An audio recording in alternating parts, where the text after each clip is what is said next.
High, আমি মনামি। এবারের কালী পুজোটা আমি কীভাবে কাটালাম সেটাই শেয়ার করছি তোমাদের সাথে।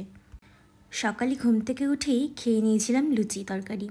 মাকে আগের থেকে বলে রেখেছিলাম যে কালী পুজোর দিন লুচি খাবো। তারপর তো স্নান করে নিয়েছিলাম, আর লুচি খেয়ে অনেকক্ষণ পেট ভরা ছিল, তাই দুপুরে শুধু টক দই আর একটা কাজু কাটলি খেয়েছি। তারপর সন্ধেবেলায় একটু রেডি হয়ে নিচে গেলাম মাকে হেল্প করার জন্য। মার বেশ অনেকটা কাজই কমপ্লিট হয়ে গিয়েছিল।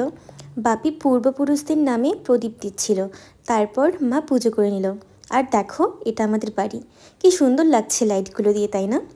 আর আমরা এবার মোমবাতিগুলো জ্বালালাম। বছরের এই একটা দিনই চারপাশের সমস্ত কিছু আলোয় ঝলমলে হয়ে ওঠে, কি সুন্দর লাগে এটা দেখতে। এভাবেই কেটে যাক পৃথিবীর সমস্ত কালিমা, আর ঘুচে যাক সমস্ত অন্ধকার। ছোট থেকেই আমার বাজি পটকায় একটু ভয় লাগে, আর আমার মনে হয় শব্দবাজির থেকে আলোকবাজি দিয়েই দিওয়ালিটাকে সেলিব্রেট করা উচিত।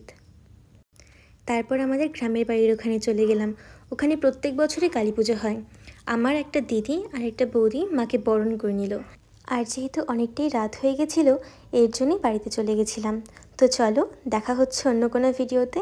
ততক্ষণের জন্য বাই।